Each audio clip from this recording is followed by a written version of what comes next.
സ്വസ്ഥതയും തരില്ല. കുറച്ച് സമയം നീ ഒന്നും മിണ്ടാതെ നിൽക്കുന്നുണ്ടോ?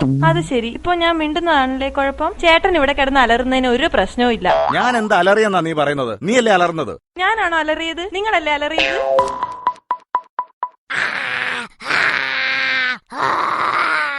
നിങ്ങൾ രണ്ടുപേരും അല്ല, ഞാനാ അലർന്നത്.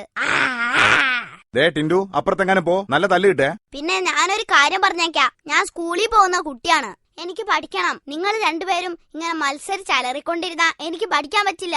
പിന്നെ ഒരു പഠിത്തക്കാരൻ സകല വിഷയത്തിലും 0 മാർക്കാ വാങ്ങുന്നത്. എന്നെ കൊണ്ടൊന്നും പറയിപ്പിക്കണ്ട. നിങ്ങളിങ്ങനെ 24 മണിക്കൂർ അലറിക്കൊണ്ടിരിക്കുന്നത് കൊണ്ടല്ലേ എനിക്ക് പഠിക്കാൻ പറ്റാത്തത്. അതുകൊണ്ടല്ലേ 0 തന്നെ കിട്ടുന്നേ. അയ്യടാ, ഇതിപ്പോ കുറ്റം എന്റെ പെടലിക്കായോ? നിങ്ങളാ കൊഞ്ചിച്ച് വഷളാക്കിയത്. എന്തു പറഞ്ഞടി? അനാവശ്യം പറഞ്ഞാലുണ്ടല്ലോ. അനാവശ്യമല്ല, ഉള്ള കാര്യമാ ഞാൻ പറഞ്ഞത്. എത്ര നല്ല പ്രൊപ്പോസൽ വന്നതാ, എല്ലാം വേണ്ടെന്ന് വെച്ചു. മോശമായിപ്പോയി. എനിക്ക് വന്നിരുന്ന നല്ല ആലോചനകളൊക്കെ എന്റെ കഷ്ടകാലത്തിനാ ഞാൻ അതൊക്കെ വേണ്ടാന്ന് വെച്ചത്. അച്ഛാ, അമ്മേ, എനിക്കും വരുന്നുണ്ട് നല്ലൊരു ആലോചന. നിനക്കോ ആലോചനയോ? ഈ പ്രായത്തിലോ? അതെ, ഈ പ്രായത്തിലെന്താ ആലോചനയ്ക്ക് വരാൻ പറ്റില്ലേ? എവിടെ നാടാ നിനക്ക് ആലോചന വന്നത്?